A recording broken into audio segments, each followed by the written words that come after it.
मेरे गुरु महेश्वर शिव को मेरा प्रणाम है। इस कालखंड के प्रथम शिव के शिष्य और हम सबों के परम आदरणीय हमारे वरेण्य गुरु भ्राता साहब श्री हरिंद्रानंद जी के चरणों में मेरा प्रणाम है। शक्ति स्वरूपा माँ नीलम जी के चरणों में मेरा प्रणाम है और खड़गपुर के इस मैदान में उपस्थित आप सभी गुरु भाई गुरु बहन के चरणों में मेरा प्रणाम।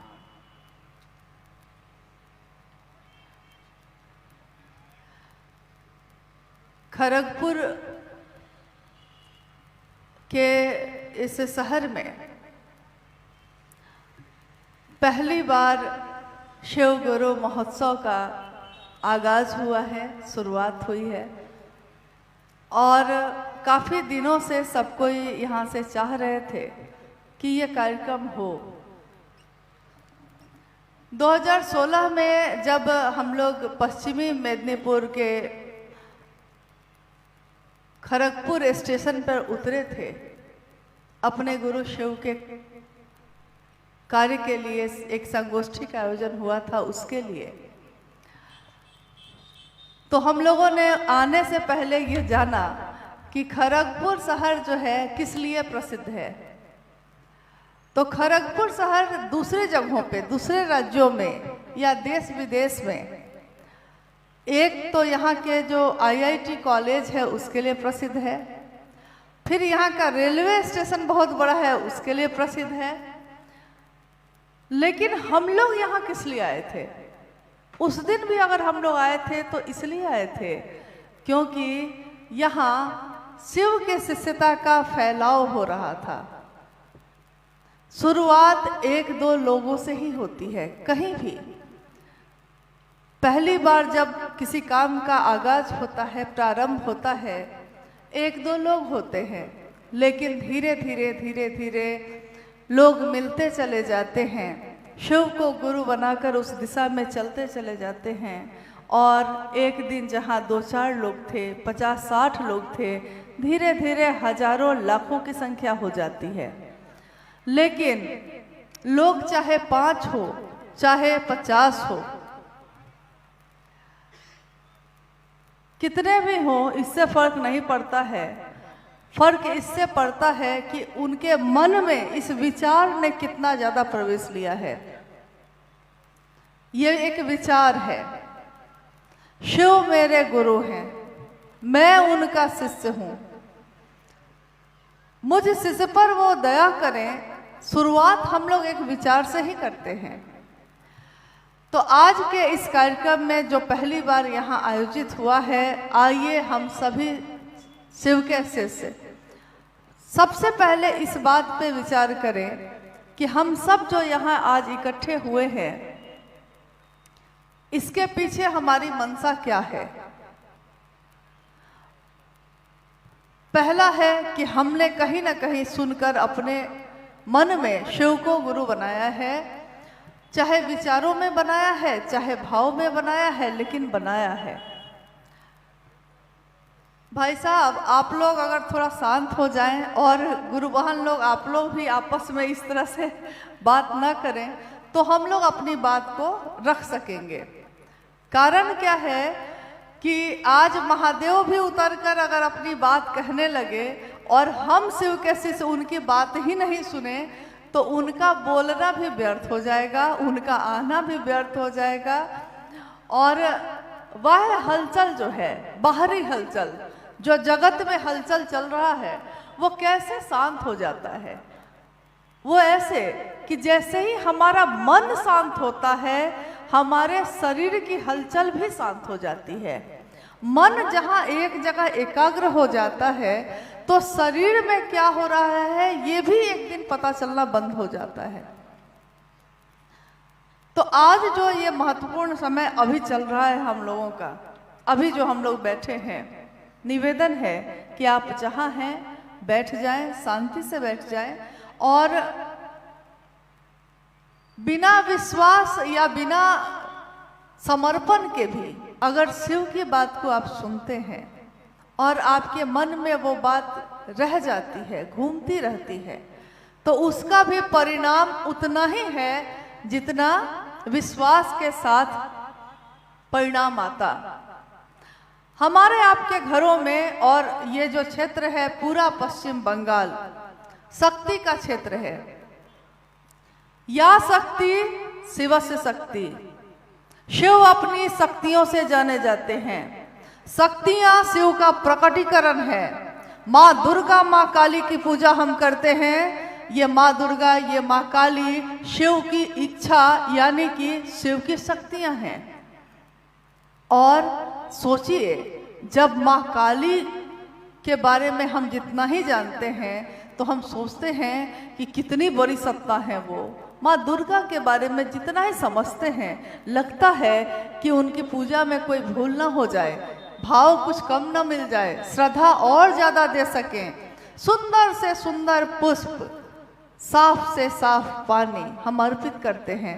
जो सबसे सुंदर है हमारे जीवन में वो शिव को चढ़ाते हैं, माँ काली, माँ दुर्गा को चढ़ाते हैं।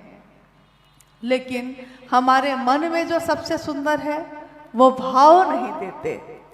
कल भी हम लोग इसी बात पे चर्चा हो रही थी कि मान लीजिए कि एक रिश्ता है पति और पत्नी का। जगत में बहुत सारे रिश्ते हैं हमारे, किसी ना किसी से कोई ना कोई रिश्ता होता है।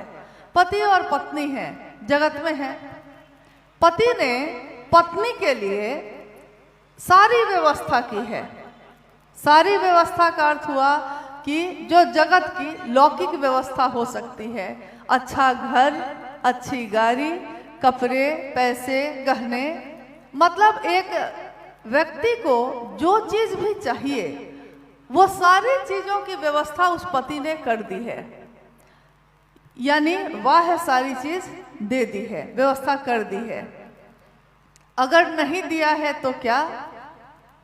नहीं दिया है तो सिर्फ पति का भाव नहीं दिया है, बस बात इतनी ही हुई है।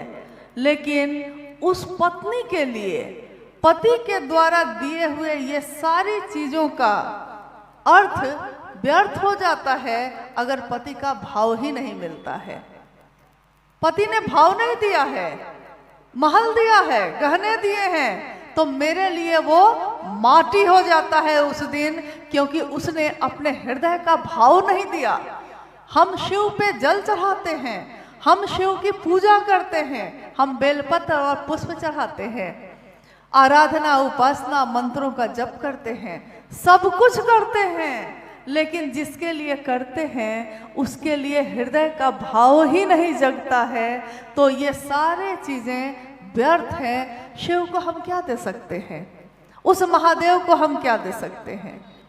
ये जल भी उसी का है, ये पुष्प भी उसी के हैं, ये सारी कायनात भी उसी की है। उसी की चीज उसी को तो दे दी, लेकिन उसने एक जीवन भी दिया है, मन में एक भाव, एक हृदय भी दिया है, मस्तिष्क दिया है तो हृदय भी दिया है।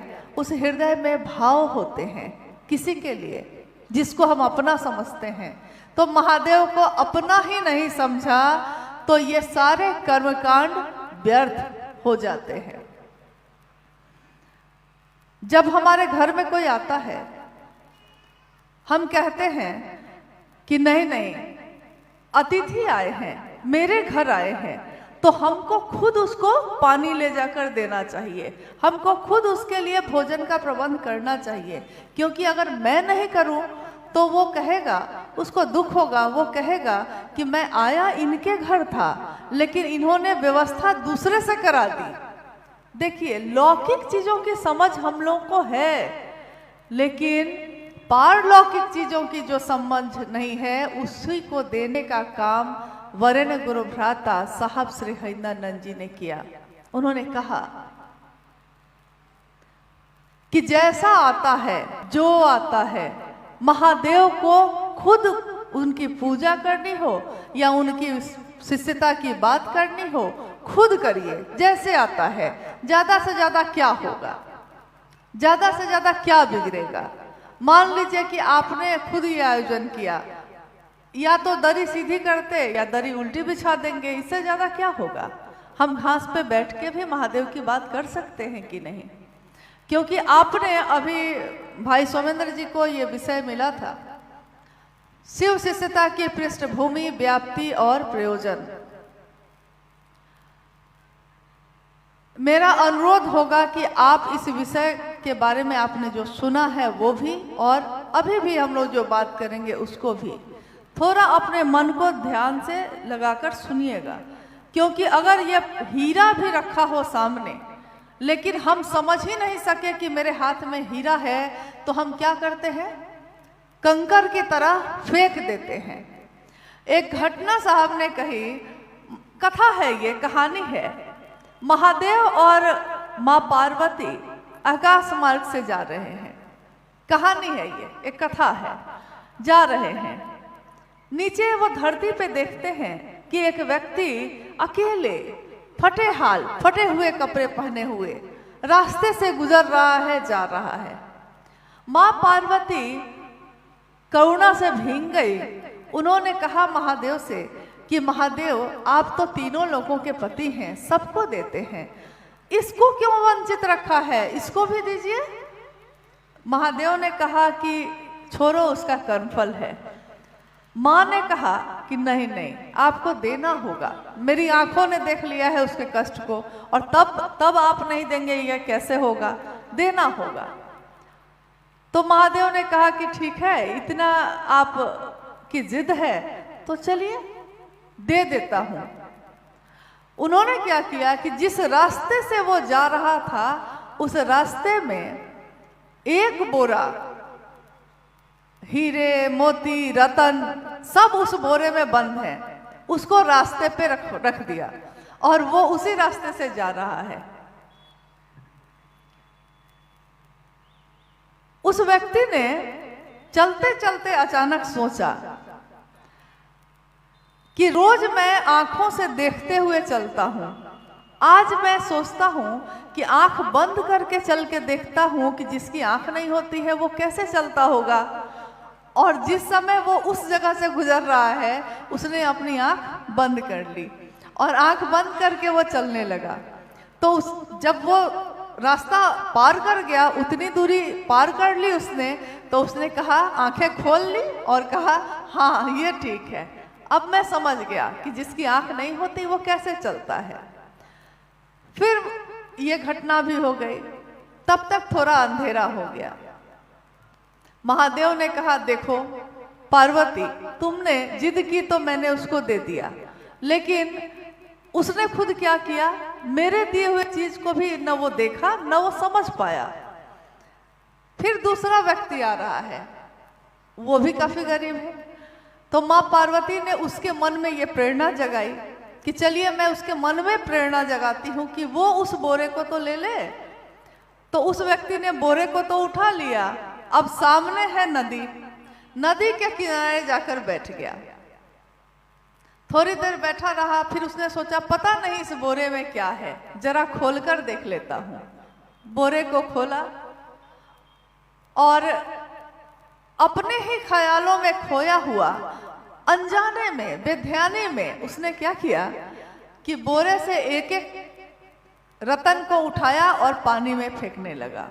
उसको लगा कि कंकर पत्थर है लगता है। जब सारे रतन, हीरे, मोती उसने फेंक दिए, तो अंत में उसने सोचा कि बोरा तो खाली हो गया होगा। तो उसने बोरे को उलट दिया और उसमें से एक हीरे का टुकड़ा नीचे गिरा। अंधेरे में चांदनी की रोशनी थी, चांद की रोशनी में वो हीरा चमकने लगा। तो उस व्यक्ति ने कहा कि अरे ये तो कुछ अद्भुत सी चीज लग रही है।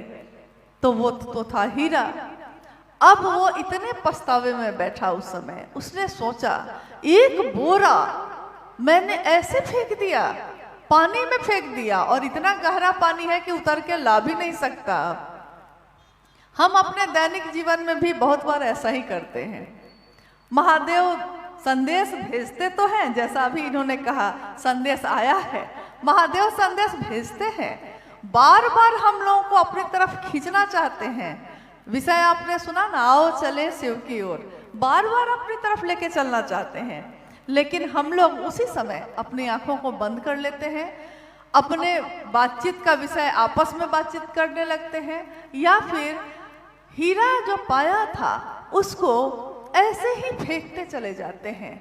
और जब जीवन की संध्या बेला आती है, जब जीवन में थक के श्रांत क्लांत होकर बैठते हैं, तब अपने जीवन को मुड़ कर देखते हैं और कहते हैं कि मैंने अपना इतना जीवन कैसे व्यर्थ कर दिया, कैसे बिता दिया। तो आइए पहले हम लोग, इसीलिए मैंने अनुरोध किया कि थोड़ा ध्यान से अपने ध्यान को थोड़ा सा केंद्रित करिए, ताकि ये समझ सके हम लोग कि किस विषय में हम लोग बात करने आ जाए हैं। भगवान शिव, जब भी हम कहते हैं शिव, महादेव, भगवान, ईश्वर, महेश्वर, तो एक ही चेहरा कौंधता है, तस्वीरों में हो या शिवलिंग में हो, लेकिन हमारे मन में एक आकृति उभरती है, एक तस्वीर उभरती है, और वो तस्वीर होती है महादेव की। भारत देश, जिस देश में हम आप रहते हैं, भारत देश में माना गया है कि ये आध्यात्म की धरती है, और पूरी दुनिया में आध्यात्म का संदेश इसी धरती से गया है। इस देश ने महादेव की पूजा की हजारों वर्षों से महादेव की शिवलिंग के रूप में, रुद्र के रूप में, महाकाल के रूप में, त्रयंबकेश्वर के रूप में, बहुत अनेक रूपों में महादेव की पूजा हो रही है। हम अपने घरों में भी करते हैं, हमारे गांव में, हमारे शहर में शिव के विभिन्न मंदिर हैं। इतने मंदिर हैं भारतवर्ष में शिव के कि गिनती नहीं हो सकती है, इतने ज्यादा हैं। यानी यहाँ के घर घर में, यहाँ के गांव और शहर में शिव की पूजा होती आई है। लेकिन वही बात इतनी ही हो गई कि कर्म कांड तो सब कुछ किया, उपवास भी कर लिया, फूल भी चढ़ाए, जल भी चढ़ाए, नहीं दिया तो महादेव को अपने मन का भाव नहीं दिया। अब हम आते हैं कि भगवान शिव के अनेक रूप जो हैं, उसमें एक रूप है जगत गुरु शिव का। जगत गुरु शिव यानी पूरे जगत का गुरु हो सकते हैं, वो हैं आदि गुरु शिव, यानी गुरु की परंपरा जहां से शुरू हुई है। जैसे बंगाल में भी काफी गुरु और शिष्य परंपरा अभी भी है और पूर्व से भी चलती आई है। बहुत ऐसे भी गुरु हैं जो अब शरीर में नहीं है, लेकिन तब भी उनके शिष्यों की परंपरा चल रही है। यानी गुरु और शिष्य परंपरा यहाँ की धरती में रची बसी हुई है, भींगा हुआ है ये माहौल इस परंपरा से। लेकिन कोई भी गुरु ईश्वर से जोड़ने का काम करता है। अभी तक में हम लोगों के जीवन में जो नहीं हुआ, वो बस इतना ही नहीं हुआ कि उस ईश्वर से हमारा मन सीधे नहीं जुड़ सका। अभी तक सामान्य और अति सामान्य लोग दूर से ही खड़े होकर महादेव को देखते रहे, महादेव के मंदिरों में अपने हाथ को कपकपाते हाथों को जोड़कर आंख में आंसू लिए यही सोचते रहे कि महादेव आप बहुत बड़ी सत्ता हैं, हमको कुछ नहीं आता, न मंत्र का जप आता है, न साधना आती है, हमको कुछ भी नहीं आता, हम कैसे आपके नजदीक हो सकते हैं। दुनिया के लोग ऐसे ही थे, पूजा तो कर रहे थे, लेकिन महादेव मेरा अपना है, हम उसके इतने नजदीक हो सकते हैं, इस बात को उन्होंने नहीं समझा था। अब इसी युग में, इस युग को कहते हैं कली युग। इसी कलयुग में एक ऐसे बालक का जन्म हुआ जिसको दुनिया ने नाम दिया हरिंद्रानंद, जिनको हम कहते हैं साहब हरिंद्रानंद। उनके माता पिता ने नाम दिया हरिंद्रानंद। बिहार की धरती पे सिवान जिले के अमलोरी गांव में उनका जन्म हुआ। सन 1948 दिन था दीपावली का, और शाम में दीपावली मनी और तारीख थी 31 अक्टूबर। कल हम लोग यहाँ थोड़ी देर के लिए IIT गए थे। मैंने वहाँ पूछा कि इसकी स्थापना कब हुई थी। पता चला 1950 में। मेरे मन में उसमें विचार आया, इसकी भी स्थापना से पहले उस बालक का जन्म हो चुका था, 1948 में ही हो चुका था। और शाम में दीपावली मनी, तिथि खंडित हो गई, दीपावली मनी, मंगल दीप जले, दीप जलाते हैं हम, और उस दिए को देखकर, उसकी रोशनी को देखकर हम गीत गाते हैं, मंगल दीप जले। हमारे मन में ऐसा ही दीप जला दो ईश्वर, हमारे मन के अंधेरे को दूर कर दो। हम गीत तो गाते हैं, घर घर में गाते हैं, लेकिन इसके लिए क्या करना चाहिए ये नहीं जानते और ना तो करते हैं। जान भी जाते हैं तो करते नहीं। वहां साहब हरिंदरानंद जी का जीवन आगे बढ़ता है और उनके जीवन की अनेक घटनाएं चलती रहती हैं। उन सारी घटनाओं ने उनके मन को मोड़ दिया है एक दिन आध्यात्म की धरती की तरफ। आध्यात्मिक अभिरुचि के तरफ उनकी रुचि बढ़ गई है और एक दिन जन्म के इतने वर्षों के बाद 1974 में एक श्लोक, जैसे मैंने अभी कहा कि हम घर घर में पूजा करते हैं, श्लोक भी बोलते हैं, गीत भी गाते हैं, लेकिन मन में वो प्रवेश नहीं करता। उस दिन उनके मन में बस एक श्लोक की गूंज उठी थी, गुरुर ब्रह्मा गुरुर विष्णु गुरुर देवो महेश्वर, गुरु साक्षात पर ब्रह्म तस्मै श्री गुरुवे नमः। गुरु ब्रह्मानी शक्ति को धारित करते हैं, यानी पैदा करने की शक्ति। गुरु वैष्णवी शक्ति को धारित करते हैं, यानी आपके जीवन को चलाने की शक्ति। गुरु संहार की भी शक्ति रखते हैं, यानी आपके जीवन के लय की। जीवन हो या आपका मन हो, दोनों में गुरु की भूमिका सर्वोपरि है, सबसे ऊपर मानी गई है। उस दिन यही श्लोक साहब हरिंदरानंद जी के मन में गूंजा और उन्होंने कहा कि दुनिया गुरु में ये सारी शक्ति खोजती है, गुरु में ये सारी शक्ति मिल जाती है उसको, लेकिन जब गुरु भगवान होते हैं तो वो सीधे वो भगवान ही गुरु क्यों नहीं है। बात बस इतनी ही थी, कोई बड़ी बात नहीं थी। और सबका उस ईश्वर से अपना अपना रिश्ता है। वही माँ काली की मूर्ति है, किसी के लिए वो मूर्ति है और किसी के लिए वो साक्षात जीवंत है। वो कहती है माँ बुलाती है, माँ बुला रही है।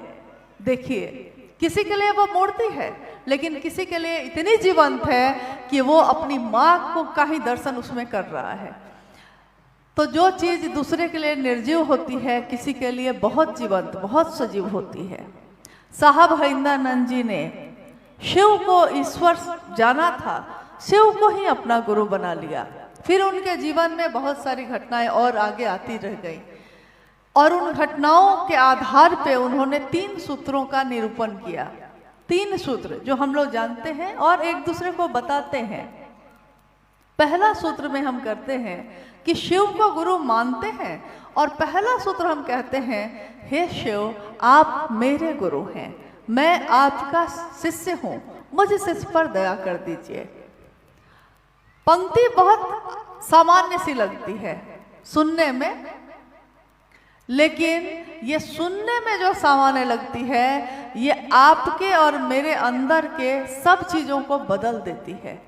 क्योंकि अभी तक अपना मतलब मेरे लिए बेटा था, अपना मतलब मेरा घर था, अपना मतलब मेरी संपत्ति थी, अपना मतलब मेरे जेवरात, मेरे कपड़े थे, अपना मतलब जो धरती पे जिन रिश्तों से हम बंधे हैं वो अपने हैं। लेकिन वो महादेव सबका है, अरे वो तो भगवान है। हम कहते हैं अरे महादेव की बात क्यों नहीं मानेंगे, महादेव तो भगवान है, महादेव तो ईश्वर है, उनसे अलग हम लोग कैसे हैं। हाँ हाँ हम मानते हैं, लेकिन सबका मानते हैं। ये मानते हैं कि वो सबका है, मेरा है, बस बात इतनी ही थी। मेरा जिस दिन हुआ कमाल हो गया। जब तक सबका रहता है वो सार्वजनिक है।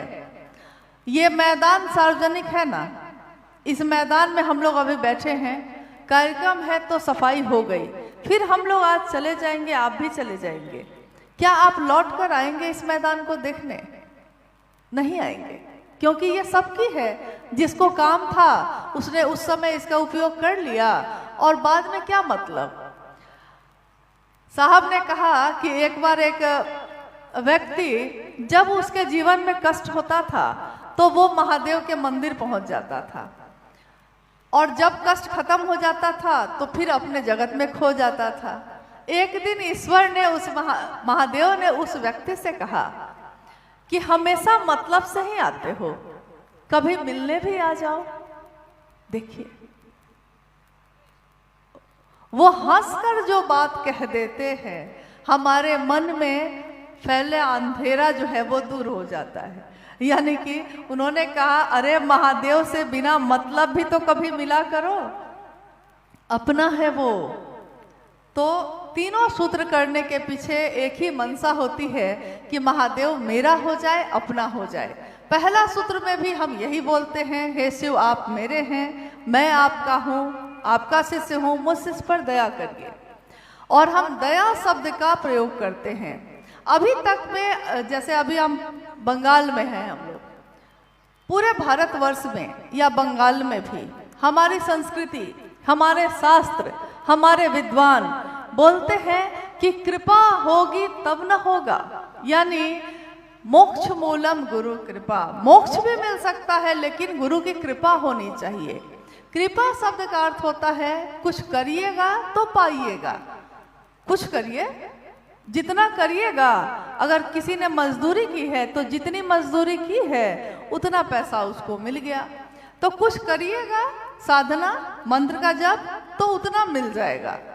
लेकिन साहब हरिंदरानंद जी ने दया शब्द का प्रयोग किया। दया यानी हमसे कुछ भी नहीं होता है, तब भी महादेव हमको चाहिए, हमको दीजिए, मेरे ऊपर दया करिए।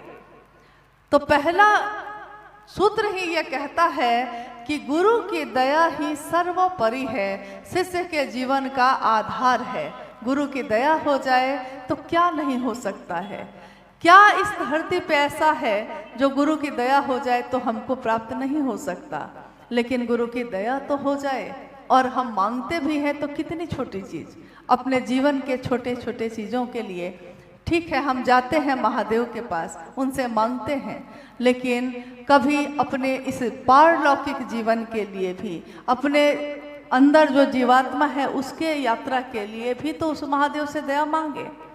तो पहले सूत्र में हम ये कहते हैं, बोलते हैं, बोली में बोलते हैं, बोलते ही रहते हैं, और हम कहते हैं कि मन में वो भाव नहीं आ रहा है, बोली में तो बोल रहे हैं। दूसरा सूत्र जब हम करने लगते हैं, यानी शिव की चर्चा, शिव से दया मांगना प्रेम की अभिव्यक्ति है। साहब की लिखी हुई ये पंक्ति है, प्रेम की अभिव्यक्ति। यानी किसी से प्रेम हो जाए तो वो व्यक्त होना चाहता है, बताना चाहता है, चुप नहीं रह सकता। किसी व्यक्ति से भी प्रेम हो जाए तो हम एक न एक दिन मौका खोजकर उसको ये कहने जाते हैं कि मैं तुमको प्रेम करता हूँ, मैं तुमको प्रेम करती हूँ। कुछ ना कुछ मौका हम खोज लेते हैं। यानी प्रेम अभिव्यक्ति, दया की याचना प्रेम की अभिव्यक्ति है। दया बार बार मांगना प्रेम पैदा करता है एक दिन, और प्रेम अभिव्यक्त होता है। दूसरा सूत्र जब हम करते हैं, यानी शिव की चर्चा, हम भी कर रहे हैं, आप भी सुन रहे हैं, कभी आप भी करते हैं, हम भी सुन रहे हैं, यानी चर्चा। आज तक आपने सुना होगा कि शिव की कथा का प्रचलन है, या और भी रामायण की कथा, महाभारत की कथा, भागवत कथा, कथा का, शिव पुराण की कथा, कथा का प्रचलन है। यानी जो चीजें हो गई हैं, किताब में लिखा हुआ है, उसके बारे में कोई बैठा है और बता रहा है, बाकी लोग सुन रहे हैं। लेकिन पहली बार इस शब्द का प्रयोग हुआ शिव की चर्चा। चर्चा यानी बात, शिव की बात। उन्होंने कहा कि हम इंसान जिस चीज के बारे में ज्यादा बात करते हैं, संकीर्ण अगर बात करने लगे हैं, जैसे आपने देखा होगा हमारे समाज में या हमारे आपके बारी के आसपास जो लोग रहते हैं, तो कोई किसी के बारे में हमेशा अच्छा अच्छा बोलता है, लेकिन कोई ऐसा व्यक्ति भी होता है कि उसको आप देखिएगा कि वो किसी के लिए अच्छा नहीं बोलता। हर व्यक्ति के में कोई ना कोई खोट निकालेगा कि हाँ देखो वो आदमी ऐसा है, वो व्यक्ति ऐसा है, देखिए उसने ऐसा किया। तो हमेशा ऐसी बात करने वाले का मन भी एक दिन वैसा ही हो जाता है, और दूसरों को अशांत करने वाला खुद भी कभी शांत नहीं हो पाता। लेकिन कोई ऐसा भी होता है जो थोड़ा बड़े स्तर पे बात करता है, उदार चित्त की बात करता है, समाज की बात करता है, दूसरे के हित की बात करता है। ठंड आ गई है तो हमको एक कंबल है, 4 कंबल दूसरे को दे आते हैं, इसकी बात करता है। कोई कहता है मुझको तो भोजन मिल गया है, चलो आज 10 लोगों को खिला देता हूँ, दूसरों को खिला देता हूँ जिनके पास पैसे नहीं है खाने के। देखिए अब वो अपने से, व्यष्टि से, यानी अपने सिर्फ सोच में जो डूबा था वो थोड़ा सा ऊपर होता है और थोड़ा दूसरों के बारे में भी सोचने लगता है, यानी विराट की तरफ जा रहा है, पूरे बड़े स्तर पे जा रहा है उसका मन, तो उसकी सोच भी वैसी होती जाती है। और वैसे व्यक्ति के लिए दुनिया के लोग ही कहते हैं कि अरे वो व्यक्ति बड़ा अच्छा है, देखिए हमेशा दूसरे के लिए सोचता रहता है। और किसी दिन हम देखते हैं कि वो कष्ट में पड़ गया है, तो हम लोग आपस में मिल के कहते हैं कि देखिए ना वो सबके लिए हमेशा करता रहा, आज खुद कष्ट में पड़ गया है, चलिए हम लोग सब मिल के उसकी मदद कर देते हैं। उसने मदद मांगी नहीं आपसे, लेकिन उसने जो किया, जो सोचा, उसको अब उसका कर्मफल मिल रहा है, उसको जो उसने समाज को दिया है वो अब उसको वापस मिल रहा है। साहब ने कहा शिव की बात करने वाले का मन शिव जैसा होता है, यानी जिसकी बात हम सबसे ज्यादा करते हैं एक दिन हमारा मन भी उसके जैसा होने लगता है। तो महादेव महादेव करते करते एक दिन ऐसा होता है कि हम जगत में रहते हैं, लेकिन परिवार में रहते हुए, झंझावात में रहते हुए, इतने सड़क पे गाड़ियां आ रही हैं जा रही हैं, चौक चौराहे पे खड़े हैं, लेकिन तब भी मेरे मन में शिव की गूंज है, मेरे मन में महादेव की बात हो रही है। यानी शिव की चर्चा, शिव की बात ऐसी बात होती है जो स्वयं को भी, यानी मुझको भी, जो बोलता है, जो सुनता है उसको भी, दोनों को शिव भाव से आप्लावित करता है, भर देता है। अब है कि गुरु के रूप में वो क्या करते हैं। हमने पंक्तियां सुनी है शिव की, क्योंकि शिव की चर्चा दूसरे सूत्र में हम कर रहे हैं, तीसरे सूत्र में हम शिव को प्रणाम करते हैं। प्रणाम हमारा मन करता है, प्रणाम भी देखिए यहाँ भी मन की ही भूमिका है, प्रणाम भी हमारा आपका मन करता है। कैसे? बहुत लोग हमारे जीवन में ऐसे हैं, आ गए हैं सामने तो हाथ जोड़कर प्रणाम कर दिया है। यहाँ तक कि गुरु भाई गुरु बहनों के बीच भी आप देखिएगा कुछ लोग तो नमः शिवाय का प्रयोग भी प्रणाम करने के लिए करने लगे हैं। जैसे सामने आ गए हैं तो कहेंगे नमः शिवाय, सामने आ गए हैं तो कहेंगे कि प्रणाम।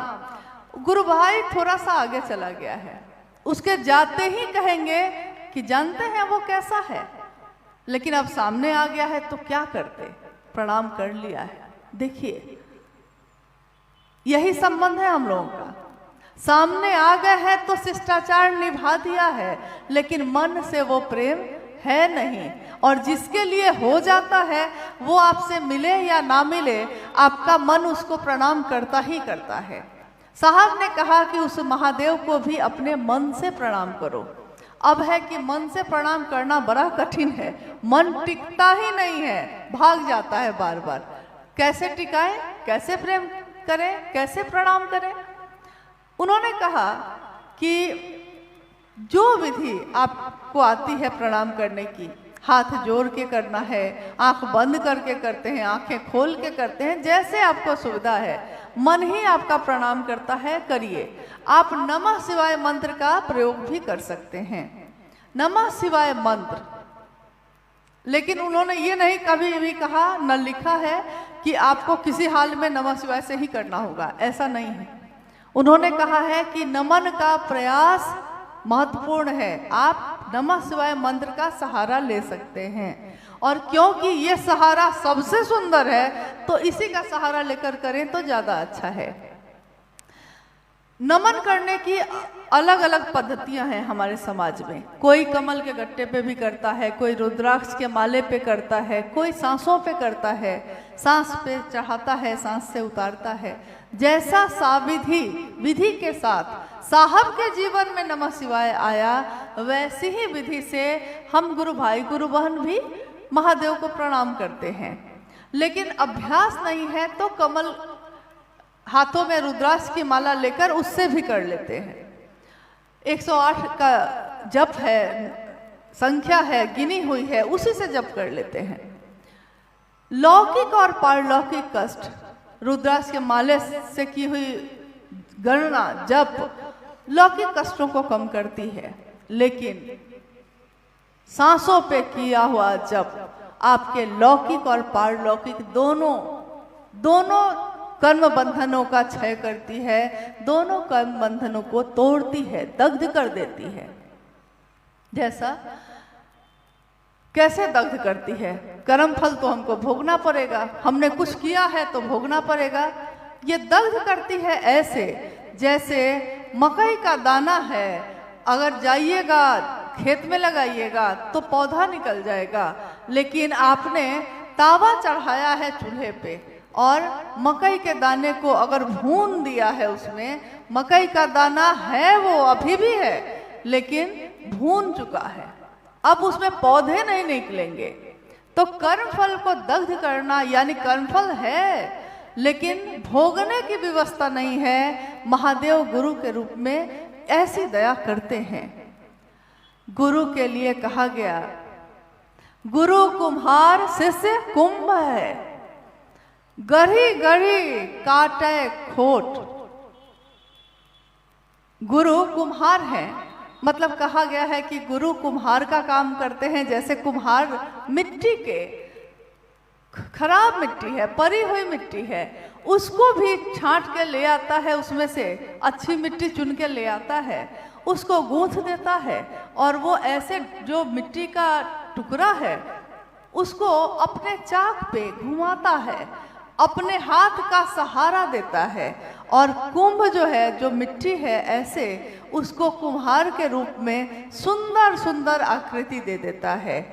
गढ़ी गढ़ी काटे खोट, यानी हमारे आपके मन में, जीवन में जो खोट है, जो अवगुण है, वो कैसे गुरु दूर करते हैं कि वो एक तरफ तो गढ़ते भी रहते हैं, आकृति भी देते रहते हैं सुंदर सुंदर, और एक तरफ उसमें जो खराब निकलता जाता है उसको काट काट के हटाते भी जाते हैं।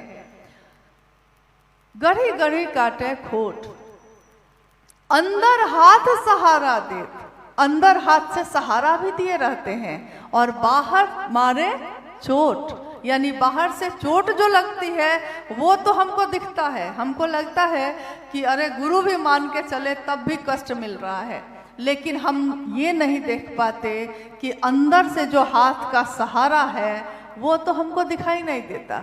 चोट दिखाई दे रही है, सहारा दिखाई नहीं दे रहा, तो वो सहारा भी दिए रहते हैं और जीवन को सुंदर बनाकर शिव बनाने की प्रक्रिया में भी डाले रहते हैं। ये तीनों सूत्र हमारे आपके मन को शिव की तरफ आवेशित करते हैं, शिव की तरफ ऐसा आवेशित करते हैं कि हम हर श्वास में शिव का नाम लेने लगते हैं। जिस काम को करने के लिए हमारे समाज में, हमारे घर परिवार में या इस दुनिया में बहुत लोगों ने अपने घर को छोड़ दिया, घर परिवार का त्याग कर दिया, जंगल पहाड़ों पे चले गए साधना करने, उपासना करने, मंत्र का नाम मंत्र जपने चले गए, गृहस्थ आश्रम छोड़ दिया, ब्रह्मचर्य का व्रत ले लिया, मांसाहार छोड़ दिया, बहुत कुछ किया बहुत लोगों ने। मात्र कारण यही था कि ईश्वर से वो एक में खो जाए, ईश्वर से मिल जाए।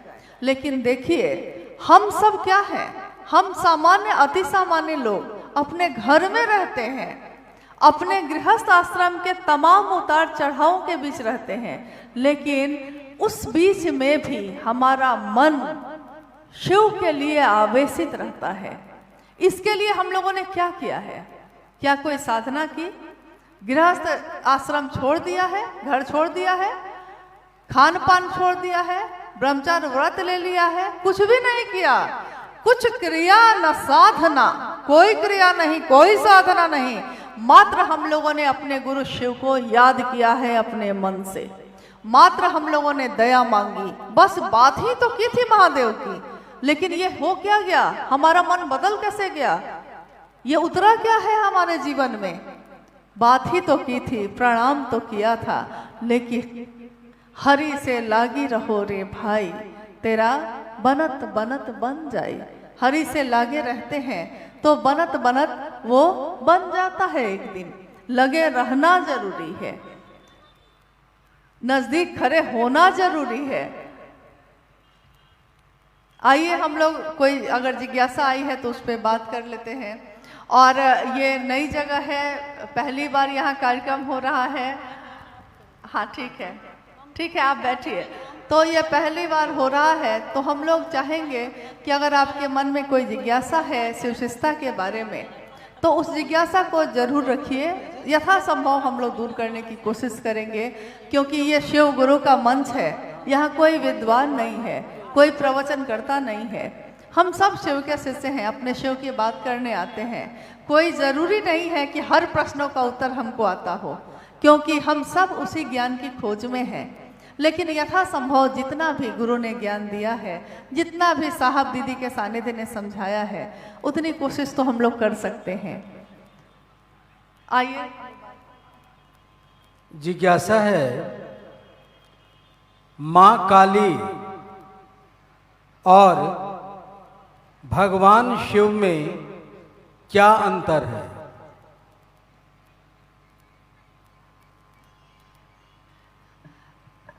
पहली बार ऐसी जिज्ञासा आई है। माँ का क्षेत्र है ना। माँ काली और महादेव में क्या अंतर है? शिव की शक्तियों को अनेक रूपों में हम लोग जानते हैं। 10 महाविद्या में प्रथम देवी है माँ काली, फिर बाकी उसके बाद है प्रथम देवी माँ काली, और महाकाली भी हम उनको कहते हैं। महाकाली का प्रयोग सिर्फ उन्हीं के लिए होता है। और एक नाम से हम लोग पुकारते हैं उनको, अघोरा।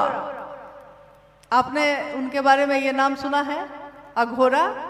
माँ काली के बारे में, माँ काली को कहा जाता है अघोरा। और मात्र शिव के लिए प्रयोग होता है अघोर, माँ काली के लिए प्रयोग होता है अघोरा।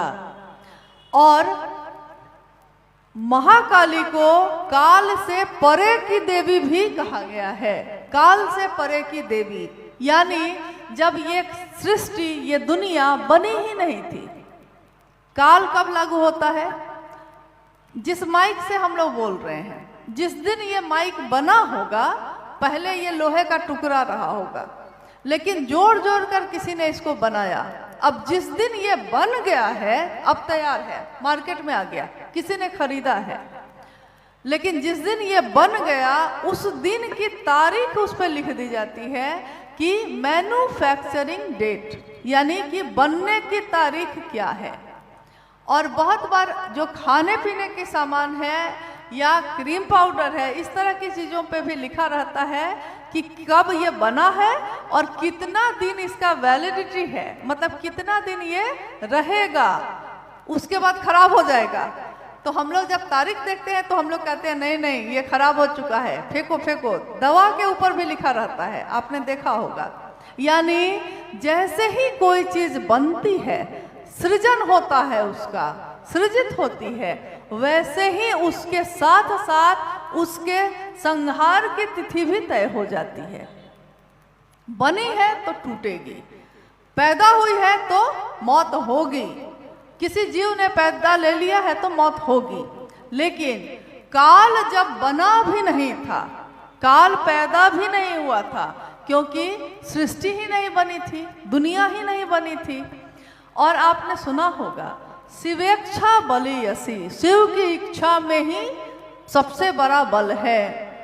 शिव ने इच्छा की, ये दुनिया जो बनी शिव ने इच्छा की, एको हम बहुत श्याम, मैं एक हूं बहुत हो जाऊं। शिव ने इच्छा की है और उनकी इच्छा में इतना बल है, इतना बल है, अक्षय स्रोत ही है वो, इतना बल है कि इच्छा हुई है और सृष्टि बनी। शिव की इच्छा हुई और सृष्टि बनी, बस इतना ही हुआ। सृष्टि जैसे ही बनी, यानी सबसे पहले आकाश बना, फिर वायु, फिर अग्नि, फिर जल, फिर क्षिति तत्व यानी ये मिट्टी। 5 तत्वों से ये संसार बना है, 5 तत्वों से ही हमारा ये शरीर भी बना है। लेकिन ये जो सृष्टि बनी है उससे पहले भी कुछ तो होगा। आखिर ये बनी कहां से, आई कहां से? हम कहते हैं ना कभी कभी किसी नदी का उद्गम स्थल हम खोजने जाते हैं। जैसे अमरकंटक हम लोग गए तो लोगों ने कहा कि माँ नर्मदा नदी का उद्गम स्थल है यहाँ। जब हम लोग वहां गए तो एक छोटा सा कुआं नुमा जगह है जहां से वो नदी की धार है, फूट रही है, और आगे जाके वो पूरा विस्तार में है।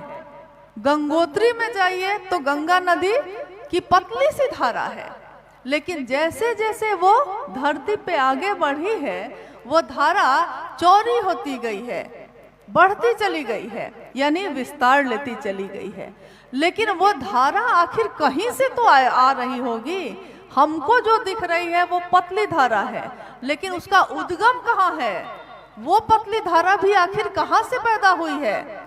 तो ये काल जब बना, ये धरती जब बनी, ये सृष्टि जब बनी, उस सृष्टि के बनने से पहले क्या था?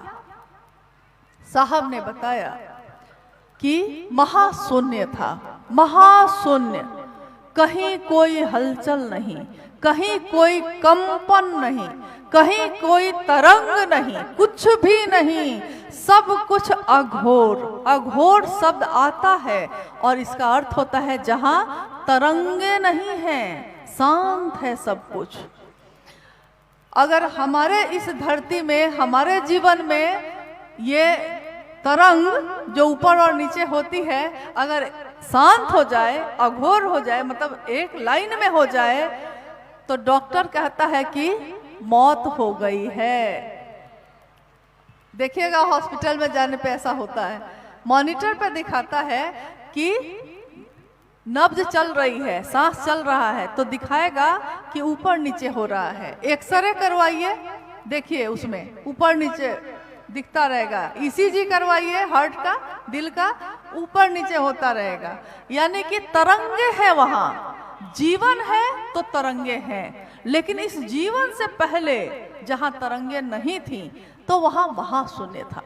उस महाशून्य में शिव अपनी समस्त शक्तियों के साथ अव्यक्त अवस्था में, यानी वो अवस्था जब वो व्यक्त नहीं हुए हैं, सब कुछ है उसके अंदर, अभी व्यक्त नहीं हुआ है।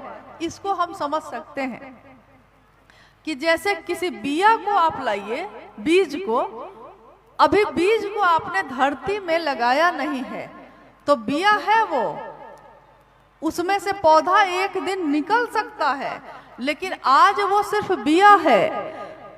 पौधा की संभावना उसके अंदर छुपी हुई है, पौधा निकलेगा लेकिन अभी नहीं, अभी वो बिया के अंदर सोया हुआ है, ताकत के साथ सोया हुआ है, शक्ति के साथ सोया हुआ है, पौधा को उगाने की ऊर्जा है उसके अंदर, सोया हुआ है। लगाएंगे तो पौधा निकलेगा, नहीं लगाएंगे तब तक उस बिये में वो सोया रहेगा। तो शिव अपनी समस्त शक्तियों के साथ सुसुप्त अवस्था में, मतलब शांत अवस्था में, और अव्यक्त, जो व्यक्त नहीं हुआ है, अभी प्रकट नहीं हुआ है, क्योंकि शक्तियों के बारे में हम कहते हैं कि शिव का प्रकटीकरण है, ये शिव प्रकट हुए हैं शक्तियों के द्वारा। तो उस अवस्था में मात्र काल की देवी किसको माना गया है? महाकाल, यानी काल से परे की देवी मात्र महाकाली को माना गया है। और आपने देखा होगा इसलिए उनका जो स्वरूप है वो काला है, क्योंकि काल से परे में मतलब कोई रंग नहीं है, वहां कुछ है ही नहीं। सारी शक्तियां लेकिन वहां हैं, सभी शक्तियां हैं, सारी ताकत है, सारी ऊर्जा है, लेकिन अभी व्यक्त नहीं हुई है। तो अब जिज्ञासा ये है, अब हम आते हैं जिज्ञासा पे फिर से वापस लौटकर। जिज्ञासा है कि शिव में और माँ काली में क्या अंतर है। तो शिव अपनी शक्तियों के साथ व्यक्त ही नहीं है अभी। जैसे अग्नि है और उसका दाह है, अग्नि है दाह है, लेकिन दोनों अभिन्न है, एक साथ है। धूप है, रोशनी है, अभिन्न है, अलग नहीं है। दूध है, उसकी सफेदी है, दूध हम चढ़ाते हैं ना दूध खौलाने के लिए, दूध है और उस दूध में सफेदी है, दूध से अलग नहीं है वो सफेदी, उसी में है। शिव और माँ काली एक ही है, अघोर और अघोरा।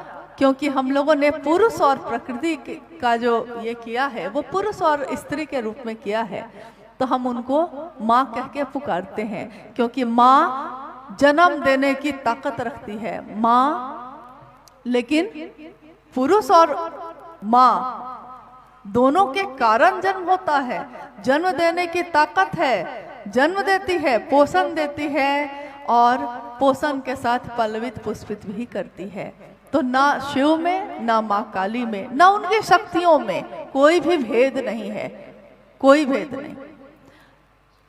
शिव की शक्तियां हैं वो प्रथम देवी हैं, वो काल से परे की देवी हैं, एकमात्र अघोरा है वो। अगली जिज्ञासा है कि गुरु, सदगुरु और जगत गुरु में क्या अंतर है। जिज्ञासा आपने सुनी है कि गुरु, सदगुरु और जगत गुरु, इन तीनों में क्या अंतर है। गुरु तीनों में लगा हुआ है, पहला गुरु, सदगुरु, जगत गुरु। गुरु तो तीनों में है, यानी कि गुरु जो अंधेरे से रोशनी की ओर ले जाते हैं। गुरु शब्द का जो शाब्दिक अर्थ है वो ये है कि गुरु अंधेरे से रोशनी की तरफ ले जाते हैं। और गुरु के बारे में कहा जाता है कि वो अपने दर्शन से, अपने स्पर्श से, अपनी वाणी से अपने पास बैठा कर शिव के लिए, ईश्वर के लिए आवेश पैदा करते हैं। तो जो देखा होगा आपने कि सामान्यतः जो गुरु होते हैं उनका जो दायरा है उसमें वो कुछ कर्मकांड, पूजा की पद्धति या स्पर्श करके, कभी कभी कहीं सुना होगा आपने कि ऐसे सिर को छू देते हैं तो ऊर्जा उनके अंदर जागृत हो जाती है, स्पर्श से शिव के तरफ आवेश पैदा करते हैं। सदगुरु के लिए हम लोग कहते हैं कि सदगुरु अपनी दया से शिव की ओर आपको ले जा सकते हैं। सदगुरु स्तर पे भी हम कहते हैं कि वो मात्र अपनी दया से महादेव की तरफ हमको लेके जा सकते हैं। लेकिन क्योंकि वो शरीर में है, तो जैसे ही इस काल में आएंगे और शरीर में होंगे तो उनकी कोई पसंद या नापसंद तो होगी। जैसे रामकृष्ण परमहंस के बारे में हम लोगों ने पढ़ा है, सुना है। वो मिठाई पसंद करते थे। उन्होंने अपनी पत्नी से कहा, उनकी पत्नी ने कहा कि आपको खराब नहीं लगता है, शिष्य लोग बैठे रहते हैं, आप मिठाई खाने आ जाते हैं, क्या कहते होंगे शिष्य। उन्होंने कहा कि जिस दिन मैं मीठा खाना, मिष्टी खाना छोड़ दूंगा तो समझ जाना कि अब मैं यहाँ इस धरती पे नहीं रहूंगा। क्योंकि धरती पे रहने के लिए शरीर में आए हैं इसलिए पसंद और नापसंद कुछ न कुछ रहती ही रहती है। एक ही होगी लेकिन होगी, जिसके कारण वो है। जिस दिन वो भी खत्म हो जाएगी फिर वो जीवन मुक्त हो जाता है, शरीर से मुक्त हो जाता है। तो सदगुरु भी अपनी दया से हमको शिव की तरफ ले जा सकते हैं, लेकिन उनकी कुछ पसंद होती है और उनका एक दायरा होता है। जैसे अभी हम लोगों ने जब बात शुरू की थी तो मैंने कहा था कि कोई कहता है कि गृहस्थ आश्रम छोड़कर आओ, मतलब गृहस्थी में तुम रहोगे भी और हम तुमको शिव की तरफ ले जाएंगे, ये हम नहीं कर पाएंगे। जो सदगुरु स्तर के लोग हैं वो नहीं कर पाएंगे। कुछ ना कुछ तुमको कर, किसी को ये पसंद है कि कोई ब्रह्मचारी होके आए, यानी जीवन भर जो शादी नहीं करेगा, विवाह नहीं करेगा, स्त्री का स्पर्श भी नहीं करना है, उसको ब्रह्मचार्य व्रत में रहना है। तो वैसे लोगों को सिर्फ वो जो उनके पास इस तरह से आएंगे उनको सिर्फ वो शिव की तरफ ले जा सकते हैं, अपनी दया से ले जा सकते हैं। कोई है जो मंत्रों का जप है, इतने मंत्रों का जप करोगे तो ले जाएंगे, मांसाहार छोड़ के आओगे तब ले जाएंगे, प्याज लहसुन छोड़ के आओगे तब ले जाएंगे। यानी कि सदगुरु स्तर पे भी वो सीधे अपनी दया से शिव के पास ले जा सकते हैं, लेकिन उनकी कुछ पसंद और नापसंद है। उस दायरे में आप आइएगा तो वो ले जा सकते हैं। अब हम लोग आते हैं जगत गुरु के बारे में बात करते हैं। जगत गुरु जैसे ही कहते हैं, जगत गुरु की कुर्सी पे लगाने को तो आज शरीरधारी गुरु भी बहुत सारे हैं जिन्होंने जगत गुरु अपने नाम के साथ लगा लिया। ठीक है, कोई बात नहीं, श्रद्धा है, विश्वास है, शिव का नाम ही तो हम लोग लगाते हैं, कोई बात नहीं। लेकिन गुरु परंपरा में जैसे ही हम कहते हैं जगत गुरु, तो मात्र शिव ही उस कुर्सी पे हैं और कोई नहीं। और वो शिव जगत गुरु के स्तर पे हैं तो वो वर्जना नहीं लगा सकते, क्योंकि अब वो जगत के स्तर पे है, जगत गुरु है। वो नहीं कह सकते कि मांस खाने वाले के गुरु हम होंगे और मांस नहीं खाने वाले के गुरु हम नहीं होंगे, या मांस नहीं खाने वाले के होंगे, मांस खाने वाले के नहीं, हम नहीं होंगे। होता है ना वर्जना, बंधन, नियम, कर्मकांड। शिव नहीं कह सकते, महादेव नहीं कह सकते, और वो कहेंगे भी नहीं, क्योंकि उनके लिए इन चीजों का कोई मोल नहीं है। हमारे लिए जो चीजें बहुत महत्व रखती हैं, वहां इन चीजों का, पाप पुण्य, इन चीजों का कोई मतलब नहीं है, क्योंकि अब सीधे सबसे बड़ी सत्ता ही आ गई है। और वो हमारे जीवन में जो भी गलत होगा, खराब होगा, वो खुद ही गढ़ी गढ़ी काटे खोट, खुद ही गुरु गढ़ गढ़ के काट देते हैं। हमको उसको भी करने की जरूरत नहीं पड़ती। लेकिन जगत गुरु के स्तर पे वो ऊर्जा के अक्षय स्रोत हैं, ज्ञान के भंडार हैं, यानी ज्ञान की जितनी धाराएं बही हैं, चाहे वो योग हो, चाहे वो कपाल साधना हो, या औघरिक लोगों का साधना हो, अघोर साधना हो, या गृहस्थ लोगों का आश्रम की परंपरा है जो उमापति के रूप में जो उनकी पूजा होती है वो हो, किसी भी रूप में कोई भी ज्ञान की धारा जो निसृत हुई है, जो निकली है, वो सबके मूल हैं। यानी सारी धाराएं वहीं से निकली हैं, अक्षय स्रोत हैं वो। अब है कि अब वो धाराएं जो निकल रही हैं उस जगह से, तो धरती में अलग अलग गुरुओं ने खंडित, किसी ने योग को आगे बढ़ाया, किसी ने कपाल साधना को, किसी ने शमशान साधना को, किसी ने गृहस्थ आश्रम के अनुकूल जो पूजा पद्धति है, यानी कि जो भी ज्ञान जिसके अनुकूल हुआ उसने उस धारा को आगे बढ़ाया। लेकिन हमको ये भूलना नहीं चाहिए कि हम किसको गुरु बना रहे हैं। हम सीधे शिव के पास जा रहे हैं, शिव को ही अपना गुरु बना रहे हैं, और वो है जगत गुरु।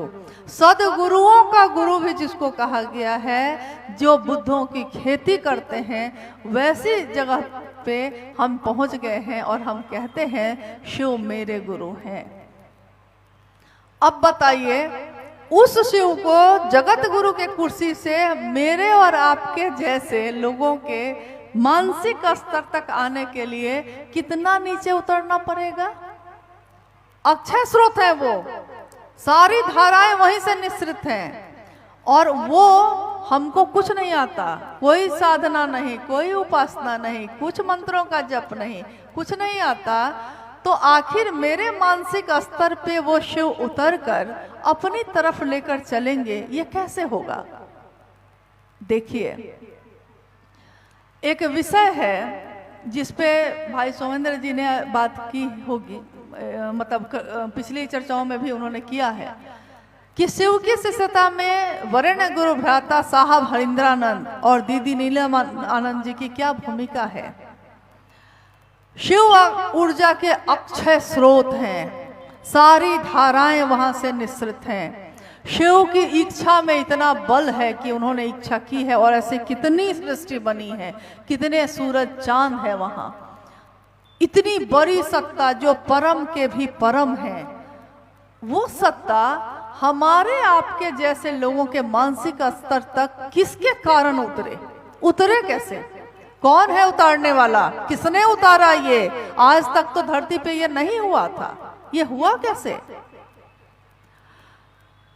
मुझको लगता है आपने एक कथा पढ़ी होगी या सुनी होगी, बच्चे भी पढ़ते हैं, कि गंगा, माँ गंगा जिनको हम कहते हैं, माँ कह के पुकारते हैं। गंगा एक नदी है, हम माँ कह के पुकारते हैं क्योंकि वो पावन है, सबका उद्धार करने वाले है। माँ गंगा का इस धरती पे, इस पृथ्वी पे आना, ये इसकी एक कथा है, एक घटना है इसके पीछे। आपने सुना होगा या पढ़ा होगा, और अगर नहीं पढ़ा है तो जितना मुझको याद है, राजा भागीरथ के बहुत सारे पूर्वज, जो उनके पूर्वज थे, उनके परिवार खानदान में सैकड़ों हजारों जो मारे गए थे किसी न किसी कारण से, और उद्धार नहीं हो रहा था उनका। तो उनको बताया गया कि तुम जो है, अगर गंगा आकाश से उतरकर धरती पे आ जाए और उस जगह से गुजरे, माँ गंगा की पावन धारा उस जगह से गुजरे, तो उद्धार हो सकता है, सारे पूर्वजों का उद्धार हो सकता है। तो राजा भागीरथ जो थे वो तपस्या में लीन हो गए, तपस्या करने लगे। ठीक है, तपस्या का फल भी मिला उनको, और माँ गंगा धरती पे उतरने को तैयार भी हो गई। लेकिन गंगा में बहुत प्रवाह था, तेज, उसकी धारा में, जैसे आपने सुना होगा, सामान्य बोलचाल की भाषा में हम बोलते हैं कि देखो पानी में कितना करंट है। नहीं, खड़े होते हैं, हुगली नदी के पास खड़े होते हैं तो कहते हैं कि देखो पानी में कितनी धार तेज है, कुछ भी इसमें डालेंगे सबको बहा के ले जाएगा, तोड़ के ले जाएगा, कहते हैं ना। तो माँ गंगा जब उतरने वाली हैं तो उस धार में जो उतर रही है अभी, इतना तेज है, इतना प्रवाह है उसमें, इतना करंट है उसमें, कि अगर उसी तरह से वो सीधे धरती पे उतरेंगी, तो गंगा ने कहा भागीरथ से कि मैं तुम्हारे तपस्या से प्रसन्न होकर उतरने के लिए तैयार हूं, लेकिन मेरे प्रवाह में, मेरी धार में इतना तेज है कि धरती उसको संभाल नहीं सकेगी। तो अगर मैं उसी तेज के साथ उतरी तो पूरी पृथ्वी को ही दहा के लेके चली जाऊंगी। अब बेचारे भागीरथ जी फिर संकट में पड़े, और जैसा कि संसार का नियम है और देवी देवताओं का भी, कि जब सारे सहारे छूट जाएंगे, जब सारे संकट से निकालने वाले साथ छोड़ देंगे और कोई नहीं बचेगा, तब हम जाते हैं महादेव के पास। अगर पहले ही चले गए रहते तो सारे संकट तो वहीं खत्म हो जाते। नहीं कहते हैं कि दुख में सुमिरन सब करे, सुख में करे न कोई। जो दुख में सुमिरन करे, सुख में सुमिरन करे, तो दुख काहे को होए। अगर सुख में भी वो याद रह गए तो क्यों दुख होगा। तो देखिए, भागीरथ फिर महादेव की तपस्या में लीन हुए। अब महादेव उनकी तपस्या से प्रसन्न होकर प्रकट हुए। कहानी है ये, कथा है। प्रकट हुए तो उन्होंने कहा कि हाँ बोलो, क्या बात है, किस लिए तपस्या में थे भाई, बोलो। राजा भगीरथ कहते हैं कि मेरे पूर्वजों का उद्धार नहीं हो पा रहा है, क्योंकि माँ गंगा उतर ही नहीं पा रही हैं पृथ्वी पे। वो जिस धार से उतरेंगी तो पृथ्वी ही बह जाएगी। महादेव ने कहा इतनी सी बात है। और कथा है ये कि जटाओं को खोला और कहा कि उतरो। गंगा पूरे तेज के साथ उतरी, पूरे प्रवाह के साथ उतरी।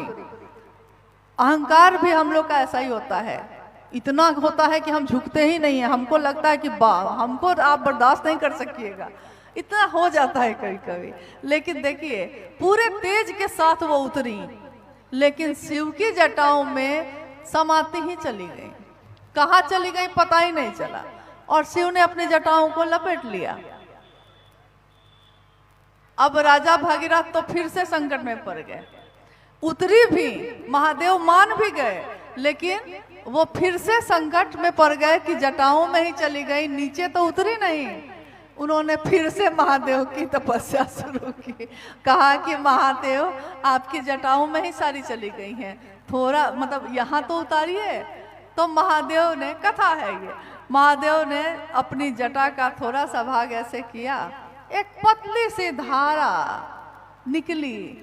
वो पतली सी धारा ही इस जगत के लिए, सोचिए कि गंगा कितनी बड़ी नदी मानी गई है, कितना विस्तार है उसका। हम कहते हैं कि जब कोई काम नहीं होता तो हम कहते हैं भगीरथी प्रयास करो, भगीरथी कोशिश करो। यानी कि जैसे भगीरथ ने कोशिश की थी लगातार, तो माँ गंगा उतरी थी कि नहीं, लेकिन जटाओं का सहारा लेकर उतरी। ठीक, उनमें इतना तेज था इस धरती पे उतरने में, और हमने और आपने सीधे महादेव को ही गुरु मान लिया है। जिनकी जटाओं में गंगा कहाँ चली गई पता नहीं चला, करोड़ों बिजलियां जिनका आहार है, काल को भी जिससे डर लगता है, काल भी जो भजता है शिव शिवम। हमने, हमारी क्या औकात है, हमारी क्या बिसात है, वो गुरु होते कैसे हमारे। तो कहीं ना कहीं धरती पे आने में एक जगह से उसको, उस ऊर्जा को गुजरना पड़ता है, और वो ऊर्जा जो गुजरी है शिव की, गुरु की ऊर्जा, जगत गुरु शिव की ऊर्जा, तो इस धरती पे अब मेरी जिज्ञासा है कि आप बताइए किसके द्वारा उतरी, कहाँ उतरी, किसके द्वारा विस्तार पाई है इस धरती पे, आप बताइए। अच्छा, भैया हरिंदर जी के द्वारा। सोचिए कि धरती पे जो इंसान एक साधारण दुबले पतले से कुर्ता पाजामा पहने, पान खाते हुए बैठे हुए, सामान्य से अति सामान्य व्यवस्था में रहते हुए दिख रहे थे हम लोगों को शरीर में, और आज सूक्ष्म रूप से हम लोगों के साथ हैं।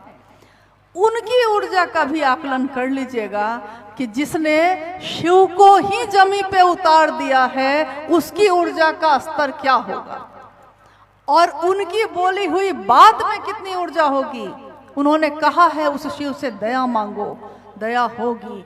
उन्होंने कहा शिव की चर्चा करो ना, शिव की बात करो, करते हैं हम। शिव को प्रणाम करो ना, प्रणाम ही कर लो, करते हैं हम। और शिव समा रहे हैं मुझ में और मैं शून्य हो रहा हूं। ये शिव कैसे समा रहे हैं, ये हुआ कैसे, किसके कारण। तो ये धरती उनको न भूल जाए, क्योंकि धरती भूलती बड़ी तेजी से है, ये मैंने देखा। इतनी तेजी से भूलती है इसका आभास नहीं था, लेकिन हाँ ये दर्द है कि जिसके कारण आज हम लोग की कोई योग्यता नहीं, कुछ नहीं है। तब मेरे आपके गुरु शिव हुए, तब शिव की बात हुई है, और आज हम उनके स्तर को भी समझने की कोशिश नहीं कर रहे। इसलिए मेरा निवेदन है कि साहब हरिंद्रानंद जी के इस बात का मनन करिए, अपने जीवन में उतारिए, क्योंकि उन्होंने कहा है कि मात्र ये तीनों सूत्र ही शिव शिष्यता के रास्ते के पाथेय हैं। इस रास्ते पे जब हम चलते हैं तो रास्ते में हम कुछ रखते हैं ना, रोटी पानी रख लेते हैं खाने के लिए, कि रास्ते में जाना है, भूख लगेगी तो खा लेंगे। पाथेय यानी पथ पे चलते समय जो हमको मेरी भूख को शांत करे, मेरे शरीर को ऊर्जावान करे। शिव की शिष्यता में हमारा मन चलता है, शिव की शिष्यता में चलने का पाथेय है ये तीनों सूत्र। दिया हुआ है साहब हरिंदानंद जी का। शिव की ऊर्जा उतरी जगत गुरु से, शिष्य किस शिष्य में उतरी, किसके द्वारा संसार में विस्तार ली है, ये भी हमको याद रखना होगा। और उसको भी संभालने के लिए जो हाथ आगे बढ़े थे वो हाथ मां नीलम आनंद जी के थे। अपनी ममता से पोषण दिया उन्होंने। तो आज शिव शिष्यता की बगिया हरी भरी है, खिली है, गूंज उठ रही है शिव शिष्यों की।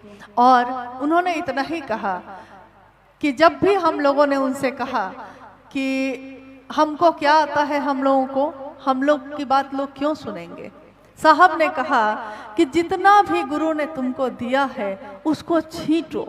छींटो, छींटो मतलब तुम जहां से गुजरो, शिव का शिष्य जहां से भी गुजरे, अपने शिव की बात को कर दे वहां। क्या पता कहाँ की धरती कब उसमें पौधे उगा देगी, कब उसमें फूल और फल लग जाएंगे, कोई नहीं जानता। तो शिव की शिष्यता पूरे सृष्टि को शिवमय बनाने का ही विज्ञान है। शिव एक दिन जीव बने, जीव अब शिव बनने की यात्रा में है। आओ चले शिव की ओर, एक आवाहन है, साहब की आवाज है ये। उन्होंने कहा, जिस दिन पहली बार कहा था ये, उन्होंने कहा कि ये मेरे दिल की आवाज है, दूर वन प्रांतरों से आती हुई, गूंजती हुई, एक दर्द है, एक एहसास है। ये सिर्फ शब्द नहीं है, ये सिर्फ बात नहीं है, ये सिर्फ पुकार नहीं है, ये मेरा दर्द है, ये मेरी पुकार है, ये मेरा एहसास है कि हम सब चलें मन से उस शिव की तरफ। धरती पे आए हैं, महादेव को भूल गए हैं, कम से कम धरती पे रहते रहते उस महादेव को याद तो करिए। तो इतना तो हम कर सकते हैं कि जहाँ भी हम जाते हैं हम अपनी बात कुछ ना कुछ वहाँ रख देते हैं। महादेव की बात भी कर दीजिए, छींटिए छींटिए छींटिए, ऐसा छींटिए। हालांकि इस पे एक बहुत सुंदर गुरु शिष्य परंपरा की कहानी है कि एक गुरु के दो शिष्य थे। गुरु अपने आश्रम से वृद्ध हो गए थे, आश्रम से दूर जा रहे थे। उनकी चिंता का विषय था कि उनको लग रहा था इतना बड़ा आश्रम है मेरा, मैं नहीं रहूंगा जब अभी कुछ दिन, इसको संभालेगा कौन। तो उन्होंने शिष्यों की परीक्षा ली। दो शिष्य उस परीक्षा में पास होकर थोड़ा आगे आए। अब गुरु जो थे धर्म संकट में पड़े, उनको लगा कि इन दोनों में से अब किसको चुनूं, अब बड़ा कठिन है। तो उन्होंने कहा कि भाई एक अंतिम परीक्षा और हो जाए। उन्होंने गेहूं के दाने को पोटली में बांधकर दोनों शिष्यों को एक एक पोटली गेहूं के दाने, दोनों शिष्यों को एक एक पोटली बांधकर दे दिया और कहा कि मैं कुछ महीनों के बाद जब आऊंगा तो ये जो मैंने तुमको दिया है इसको वैसे ही मुझको वापस करना। गुरु चले गए। एक शिष्य ने सोचा गुरु की दी हुई चीज है, जो कि हम भी यही सोचते हैं। अगर गुरु ने कुछ दिया है तो हम सोचते हैं गुरु की दी हुई चीज है, किसी को देना नहीं है, इसको सुरक्षित रखना है। उस शिष्य ने भी ऐसा ही सोचा। उसने दरवाजे और ताले लगा के उस गेहूं के दानों की पोटली रख दी। ताले लगा लिए उसमें कि हाँ कहीं कोई ले ना ले, चोरी ना हो जाए, खराब ना हो जाए, मतलब रख दिया उसमें सुरक्षित। दूसरे शिष्य ने सोचा कि अब उसको समझ में नहीं आ रहा है कि मैं क्या करूं। तो उसके मन में जो प्रेरणा जगी, गुरु की दया क्या होती है, प्रेरणा कैसे जगाती है, उसके मन में ये प्रेरणा जगी कि गुरु ने कहा है कि बहुत महीने लगेंगे आने में, तब तक इस गेहूं के दाने को रखकर मैं क्या करूंगा। क्यों नहीं आश्रम के पीछे जो जमीन है उसमें खेत को कोर कर, और क्यों नहीं मैं उसमें इन गेहूं के दाने को लगा देता हूँ। पौधे हो जाएंगे और फिर गेहूं के दाने तो वापस आ ही जाएंगे, और तब तक गुरु लौटेंगे तो उनको दे दूंगा। और गुरु पहले ही लौट आए। कुछ ही समय के बाद, कम महीने में ही लौट आए।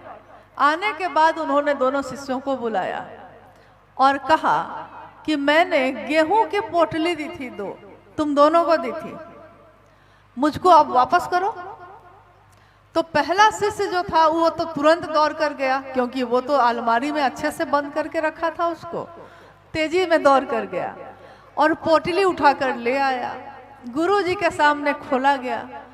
अब इस इतने दिनों में हुआ ये था कि वो गेहूं बंधे बंधे वो क्या हो जाएगा, अगर बांध के बहुत दिन छोड़ दीजिए तो क्या होगा, खराब हो जाएगा। हाँ, खराब हो जाएगा। तो वो खराब हो चुका था, यानी अब वो किसी काम का नहीं रहा। गुरु ने दूसरे शिष्य को भी बुलाया, कहा कि तुमने वापस नहीं किया। अब वो शिष्य धर्म संकट में पड़ा। उसने कहा कि गुरुजी आप जरा मेरे साथ आइए। गुरुजी को लेकर पीछे गया आश्रम के, वहां जाकर देखता क्या है, गुरुजी देखते क्या है, शिष्य दिखाता है कि गुरुजी देखिए ना, मुझसे बहुत अपराध हो गया। गुरु ने कहा क्या हुआ? शिष्य डर गया, अब कैसे दूं, दाना तो लगा दिया है और बालियां लगी हुई हैं अब। तो गुरु ने कहा कि क्या हुआ? शिष्य ने कहा कि जी मैंने आपकी दी हुई गेहूं के दानों को खेत में लगा दिया। मैंने सोचा कि रखूंगा, कहीं खराब हो गया, और आपको आने में बहुत समय था। देखिए, गुरु ने कहा, सीने से लगाया उस शिष्य को और कहा कि मेरा जो सच्चा शिष्य है तू ही है, क्योंकि गुरु की दी हुई चीज को जितना दूसरे में बो सकते हैं हमको बोना चाहिए। आप गौर करिएगा कि ऐसा पेड़ जिसमें फल लगते हैं, एक बिया से वो पेड़ बना होगा, एक बिया से एक पेड़ बना होगा ना। अब उस पेड़ में बहुत सारे फल हैं, लेकिन हर फल अपने से दुगुना 5 गुना बिया छोड़कर इस धरती से जाता है। मतलब वो जब खत्म होता है, जब उसकी मौत होती है उस फल की, उस बिये की, तो वो असंख्य बीजों को इस धरती पे छोड़ के जाता है। शिव के शिष्यता में साहब ने कहा, छींटो छींटो छींटो। ये गुरु का ही प्रेरणा है, गुरु का ही आदेश है कि छींटो। मतलब कि तुम क्या जानो कि कहाँ पौधे लगेंगे, और तुम्हारी एक व्यक्ति से की हुई बात वहाँ के पूरे माहौल को शिवमय कर देगी, ये तुम क्या जानो।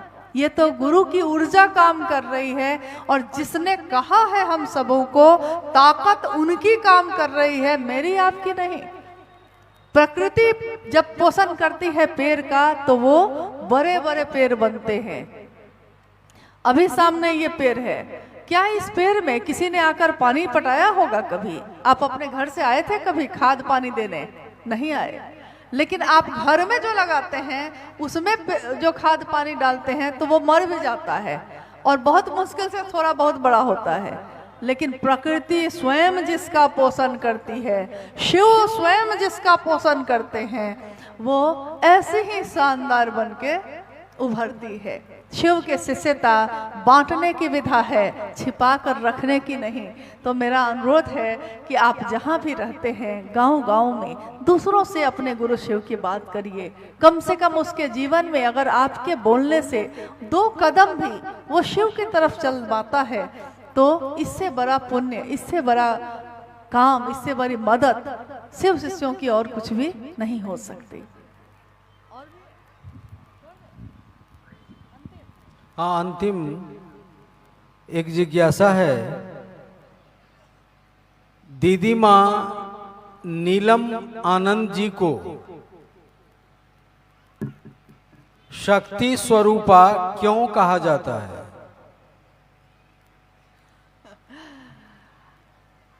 दीदी माँ नीलम आनंद जी को शक्ति स्वरूपा क्यों कहा जाता है? मैं खुद भी कहती हूँ उनको, और गुरु भाई गुरुवान भी कहते हैं। शक्ति स्वरूपा मतलब शक्ति का स्वरूप जो हो, अपना रूप जो उसका है, वो क्या है? इस धरती पे जो जीवन उन्होंने जिया है, माँ नीलम जी की बात हो रही है अभी, जिज्ञासा उसी पे। साहब हरिंदरानंद जी के साथ उनका विवाह हुआ 22 मई 1972। झारखंड में अब है वो, पलामू जिला है, मनातूगढ़ में उनका विवाह हुआ। जब साहब का विवाह हुआ उनसे, उस समय वो एक राज परिवार की बेटी, और साहब के पिताजी भी एजुकेशन डायरेक्टर उस समय बिहार के थे। दोनों का परिवेश बिल्कुल अलग अलग था। इनका शिक्षा का था, उनका राज परिवार का था। एक तरफ जहां शिकार करना, जंगल में जाना शान की बात थी, दूसरी तरफ किताबों की दुनिया थी। वो दोनों के जीवन की पृष्ठभूमि जो है परिवार की एकदम अलग अलग थी, लेकिन उस परिवेश से दोनों एक जगह एक हुए। कहते हैं, और संत ज्ञानदेव जी ने भी कहा है कि इस धरती पे अगर घास की एक पत्ती भी उगती है तो शिव और शक्ति के अन्योन्याश्रित प्रेम के कारण उगती है। यानी एक ऐसा प्रेम जो एक दूसरे में ऐसा रचा बसा है कि मिलके जीवन देता है। शिव की शिष्यता का प्रारंभ जब हुआ 1974 में, उस समय वो साहब की अर्धांगिनी धर्मपत्नी के रूप में उनके साथ थी। साहब हरिंदरानंद जी ने पहला पत्र लिखा था उनको, और उस पत्र में उन्होंने लिखा था कि नीलम, मैंने शिव को अपना गुरु बना लिया है, तुम भी शिव को अपना गुरु बना लो। उस समय वो मनातू में थी। माँ नीलम आनंद जी को जब ये पत्र मिला अपने पति का, उन्होंने अपने पति के जीवन को देखा कि गुरु की तलाश में, सही गुरु की तलाश में ये कितना भटक रहे थे। और उन्होंने जब ये पत्र पढ़ा कि शिव को ही गुरु बना लिया है और तुम भी बना लो, तो उनके मन को एक इतनी शांति अजीब सी मिली। उनको लगा कि मेरे पति के जीवन को अब ठौर मिला। और जब साहब और दीदी माँ मिले, साहब ने उनसे पूछा कि क्या सचमुच शिव गुरु हैं? माँ ने कहा कि हाँ हैं।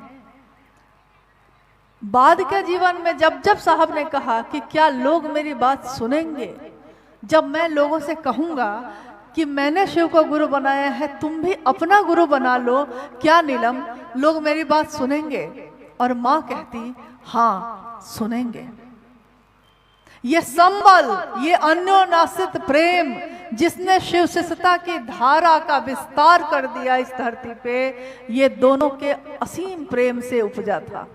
और वो एक तरफ साहब लोगों को ईश्वर की प्रेरणा, शिव की प्रेरणा दे रहे थे, और एक तरफ माँ नीलम आनंद उसमें सामर्थ्य और शक्ति भर रही थी।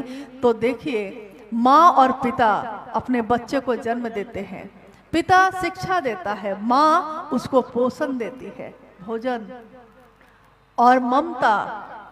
उसके हारते हुए मन को, निराश मन को फिर से उम्मीदों से भरती है, कहती है कि नहीं, हारो मत, थको मत, आगे मंजिल है। और ये शिव के शिष्यों को जो रास्ता साहब ने दिखाया, उस रास्ते पे चलने के लिए माँ नीलम आनंद जी ने अपने आंचल की छाया की। यहाँ बैनर लगा है, भगवान शिव गुरु है, शिव की शिष्यता का ये मार्ग है, और मंजिल है भगवान शिव स्वयं। मंजिल के तरफ चलने का रास्ता, सामर्थ, ताकत एक माँ के रूप में, एक शक्ति के रूप में, एक ऊर्जा के रूप में जो माँ नीलम आनंद जी ने दिया है। इसीलिए हमारे मन से खुद ही, किसी ने कहा नहीं, किसी ने सिखाया नहीं है, खुद ही हमारे मन का भाव अभिव्यक्त हो जाता है ये कहते हुए कि माँ नीलम आनंद शक्ति स्वरूपा, जिन्होंने शिव के शिष्यों को शक्ति दी शिव की तरफ चलने के लिए, साहब और दीदी ने हाथ थाम कर उस रास्ते पे चलाया है। तो हम उस माँ को कैसे ना कह सकती। शक्ति यानी शिव की, ऊर्जा शिव की, सब तो उस शिव का ही है। इसलिए हम कहते हैं ये हमारे मन के भाव हैं, अभिव्यक्त हो जाते हैं। और कोई है? छोड़ दे। और कुछ है? छोड़ दे। एक बोल दे। अब इस कार्यक्रम का मतलब समापन तो नहीं कह सकते इसको क्योंकि ये पहला महोत्सव है खड़गपुर का, और इस पहले महोत्सव में काफ़ी लोगों ने सहयोग किया है। आपके अगल बगल के ज़िले से आकर लोगों ने आपकी मदद की, आगे बढ़ने के लिए प्रेरित किया। उम्मीद है आप भी दूसरों के साथ ऐसा ही करेंगे, आप भी उनकी मदद करें, उनको महादेव की तरफ लेकर चलें। रास्ते में खड़े हो जाने पे दूसरे नहीं चल पाते, तो साथ चलिए भी और दूसरों को चलाइए भी। और जिज्ञासा है कि शिव को भगवान के रूप में हम सभी पूज ही रहे हैं, तो उनको अलग से गुरु बनाने की क्या आवश्यकता है? आज के इस कार्यक्रम का ये अंतिम जिज्ञासा है। शिव को भगवान के रूप में हम पूज रहे हैं, भगवान के रूप में उनकी पूजा हो रही है, तो अलग से गुरु के रूप में हमको करने की क्या जरूरत है? बात तो सही है, मतलब सामान्य तौर पे देखिएगा तो बात तो सही है ना कि भगवान के रूप में तो हम पूज ही रहे हैं। शिव ईश्वर के रूप में, ईश्वर के रूप में वो शिव संसार को चलाते हैं, और जो मांगते हैं हम, महादेव औढ़रदानी है ना, भोला है वो, शंभु है। हम शिव पे जल चढ़ाते हैं, अपने भाव से उसको पूरित करते हैं, फूल चढ़ाते हैं और कहते हैं महादेव मेरे परिवार को देखना, हमको ये देना, हमको वो देना। ईश्वर के रूप में वो भावातीत सत्ता है, मतलब भाव से भी परे। जो मांगा है जिसने दे दिया है, विवेक नहीं रखा कि क्या क्या उसके लिए अच्छा होगा ये या नहीं होगा। जैसे सबसे प्रसिद्ध उदाहरण है इसमें रावण का। रावण के बारे में कहा जाता है कि वो शिव के परम भक्त थे। शिव की आराधना उन्होंने की लंबे समय तक, और शिव से वरदान भी प्राप्त किया। शिव के भक्त के रूप में जाने जाते थे। तीनों लोगों की संपत्ति मांग ली शिव से। शिव की आराधना करके, उनकी तपस्या करके शिव जब प्रकट हुए, उन्होंने कहा क्या मांगते हो भक्त, क्या मांगते हो? रावण ने कहा तीनों लोगों की संपत्ति दे दो महादेव। ईश्वर के रूप में महादेव ने दे दिया। नतीजा उसका क्या हुआ पूरी दुनिया जानती है। ईश्वर के रूप में उन्होंने जो मांगा सो दे दिया। अब तुम जानो, तुम्हारा काम जाने, तुमने मांगा है मैंने दे दिया है। लेकिन उन संपत्ति को और शक्ति को संभालने का ज्ञान नहीं मांगा। सामान मांग लिया, ज्ञान नहीं मांगा। मुझको याद है कि जब शुरू शुरू में गैस चूल्हा आया था, बहुत लोगों को गैस चलाने नहीं आती थी। लकड़ी के चूल्हे पे खाना बनाते थे हम लोग, तो गैस जलाने नहीं आता था, तो डर से बहुत लोग उसका नॉब नहीं घुमाते थे, क्योंकि पता नहीं था ना कि कहीं आग लग गई तब। और आश्चर्य लगता था, चमत्कार लगता था कि ये लाइटर से ऐसे करने पे आग कैसे लग जाती है उसमें, और गैस अगर इधर आग लग गई तो हम ही को लग जाएगी। देखिए, लेकिन जब पता चल गया कि नॉब घुमाओ और लाइटर वहीं पे रखे रहना, नॉब घुमाना और लाइटर जला देना या माचिस जला देना सीख लिया हमने, तो है वो विध्वंसकारी। अगर गैस का सिलेंडर फट जाए घर में तो पूरे घर में आग लग जाए, लेकिन उस विध्वंसक चीज को भी कैसे नियंत्रण में रखना है इसका ज्ञान ले लिया, तो घर घर में गैस के चूल्हे हैं कि नहीं? घर घर में है। लोग खाना बनाते हैं, दिन रात जलता रहता है, पूरे घर को नष्ट कर सकता है, लेकिन उसको धारित करने का, उसको प्रयोग करने का ज्ञान हम लोगों ने ले लिया। इसी तरह शिव से आया ईश्वर के रूप में आई हुई चीज हम मांग सकते हैं, महादेव दे देते हैं, लेकिन उसको संभालने का ज्ञान अगर नहीं लिया तो फिर वो व्यर्थ हो जाता है। कहा भी गया है, कहावत है इसमें कि कूत पूत कपूत तो क्या धन संचय, और पूत सपूत तो क्या धन संचय। दोनों स्थिति में पूत यानी पुत्र आपका अगर सपूत है, अच्छा है, तो धन नहीं संचय किया है आपने तो वो धन कमा लेगा ज्ञान से। अगर ज्ञानी है तो ज्ञान से अपना धन कमा लेगा, लेकिन अगर ज्ञान नहीं है उसके अंदर और आपने अपने घर की सारी संपत्ति दे दी है, जमीन लिख दिया है, पता चलता है कि वो अपने ऐशो आराम में जमीन पे जमीन बेच देता है, आराम से सब खत्म करके बैठ जाता है। कारण संपत्ति दे सकते हैं आप, पिता के रूप में संपत्ति दे सकते हैं, लेकिन संपत्ति को संभालने का ज्ञान नहीं हो तो सारा कुछ नष्ट हो जाता है।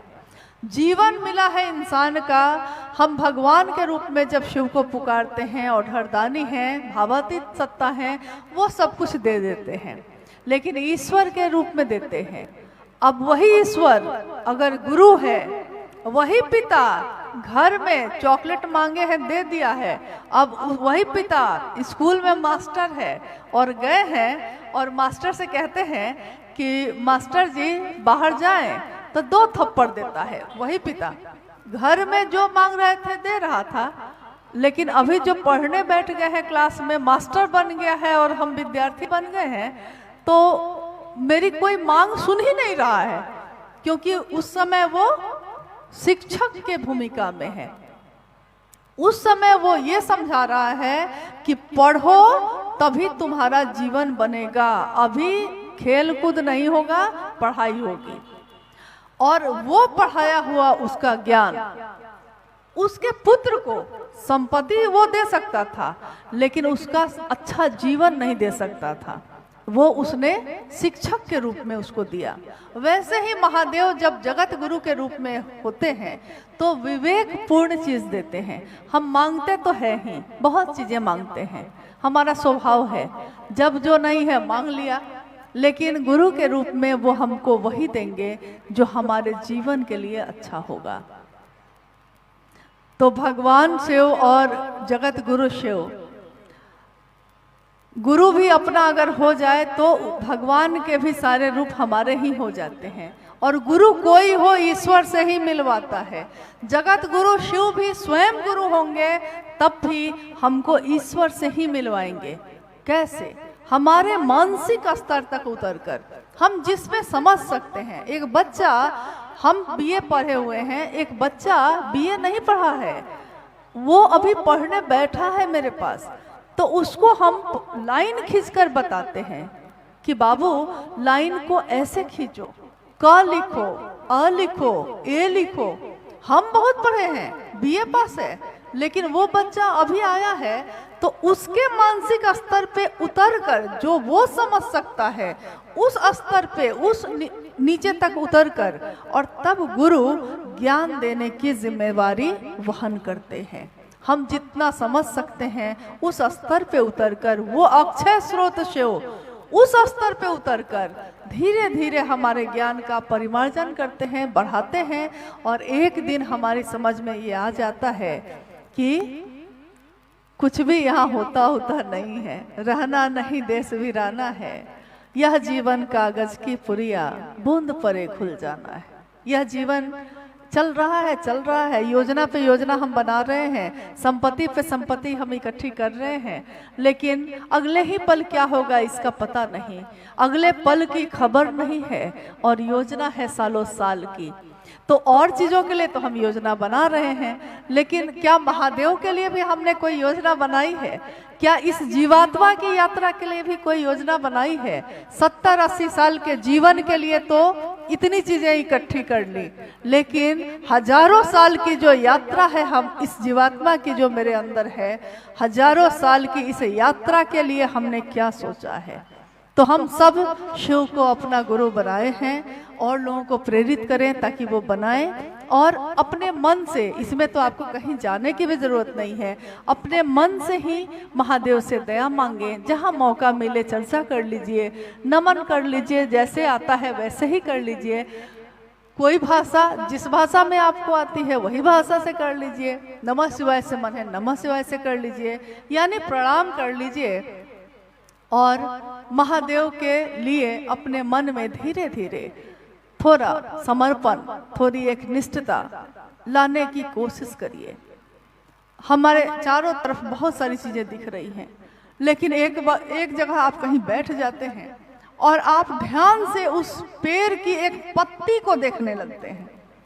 यहाँ मैदान में बैठे हैं आप, चारों तरफ से गाड़ियां आ रही हैं जा रही हैं, लोग आ रहे हैं जा रहे हैं, लेकिन आप बैठे हुए धीरे धीरे चारों तरफ की चीजें दिखाई देती रहती हैं। लेकिन आप देखिएगा कि एक दिन आप बैठे हैं, उसी पत्ते को देख रहे हैं, उस पत्ते में एक बिंदु है वो भी आपको दिखाई देने लगता है। यानी आपका मन जो पूरी तरफ बिखरा हुआ था वो धीरे धीरे एक जगह जाके टिक जाता है, और वो जगह है महादेव। जगत रहेगा, चलेगा, सब कुछ होगा, लेकिन मेरा मन महादेव पे टिक जाए, इसकी कोशिश करें हम सब। आइए अब हम सब आप लोगों से विदा लेते हैं, और हम लोगों का ये आना, आपका इस कार्यक्रम को करना, ये महादेव की तरफ चलने में मददगार साबित हो, मदद करे हम सभी की। ऐसा आशीर्वाद हम सब अपने साहब और माँ नीलमानंद जी से मांगते हैं, ऐसी दया अपने गुरु शिव से मांगते हैं कि उनकी दया की बरसात होती ही रहे और हमारे मन प्राण उस दया की बारिश में भीगते ही रहें।